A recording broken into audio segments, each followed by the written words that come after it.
Hey guys, it's Scott Groves here from Consolidated Coaching, and I promised that I would post a video talking about a conversation I had yesterday with a good friend of mine who wants to be a manager.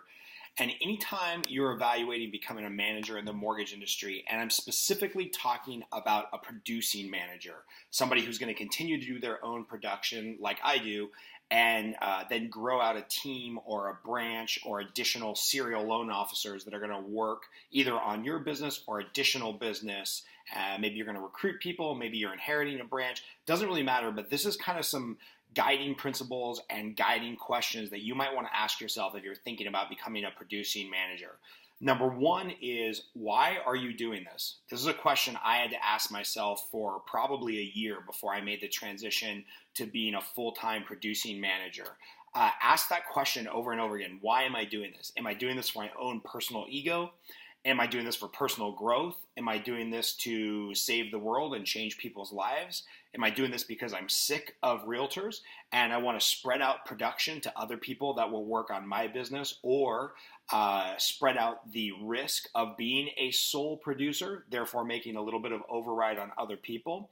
Or are you doing it simply because you think that you're going to make more money? There's no right or wrong answer. It's just really important that you get clear on that guiding question of why am I doing this? Because this will start to guide, one, how you set up the transition, and also what you ask from the senior managers who are asking you to take this position. The next thing I want you to really think about is evaluating the opportunity. And the idea here, the guiding question here is this change good for blank? Is this change good for blank? Or frankly, are you just doing it to make a change? Because sometimes people just need change. And when you're going through that, ask, is this change to management or a producing manager good for me, good for my family, good for the team that I'll be inheriting or recruiting, good for the company? Maybe that's a big motivation for you. Maybe it's good for society because you feel you can affect the most people through management. Again, no really right or wrong answer, although I would say if you can't come up with the answer that this is good for me and good for my family and good for the team, then you probably shouldn't take the position, but I'll leave that up to you to decide. And then the third thing is the guiding question that you want to think in your mind is, how can I position myself to make the most blank?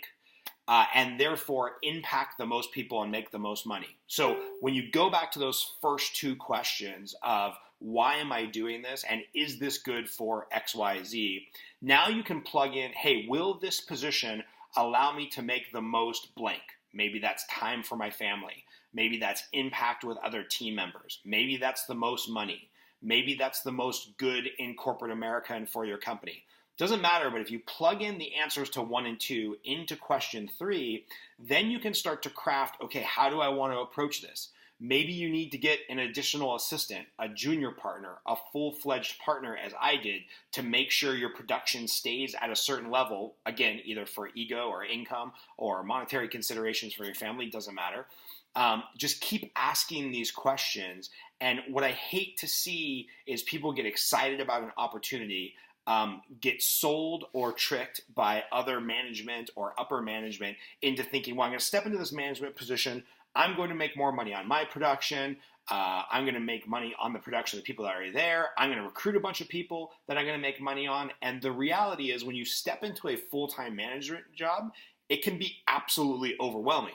It can be rewarding in many ways. It can be financially rewarding, personally rewarding. But the bottom line is, it's hard. It's really hard to be a full-time manager of other salespeople. I'm going to post a bunch of resources in the comments below for anybody that's thinking about making this transition, but don't just think that you're going to step into a position, and if you're producing $25 million a year in loans as a sole producer, you're going to continue to do that, plus grow the people that you're inheriting, plus recruit more people. It doesn't work that way. So what I would keep in mind and what I would think about is, one, just assume that in that first year, your production is going to take some type of hit.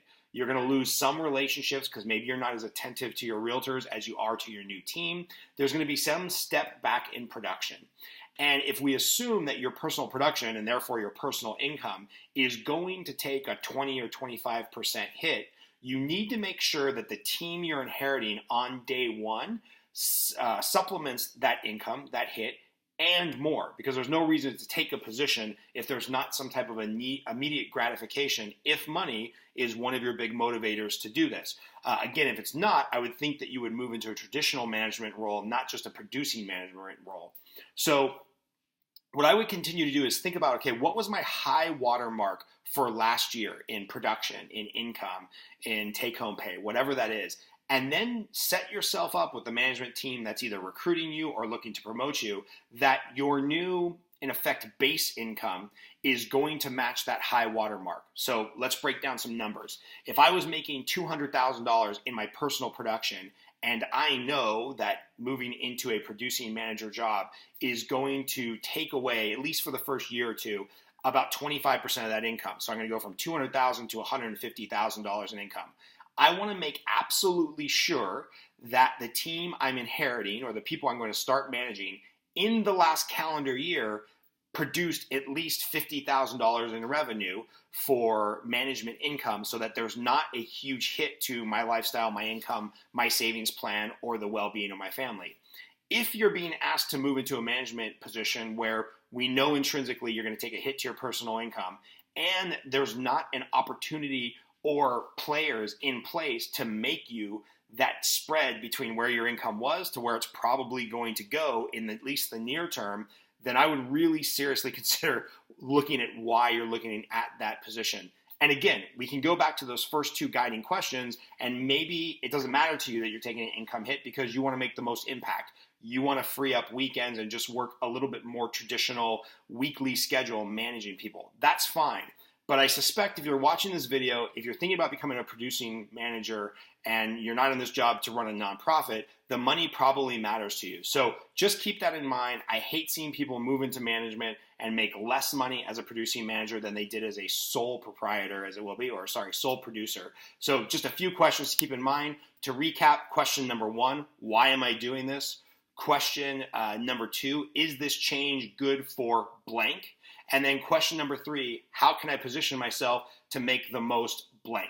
And only you can answer those questions. I hope this was somewhat valuable, and we'll talk to you soon. If you liked anything you saw here or you got comments, post them below.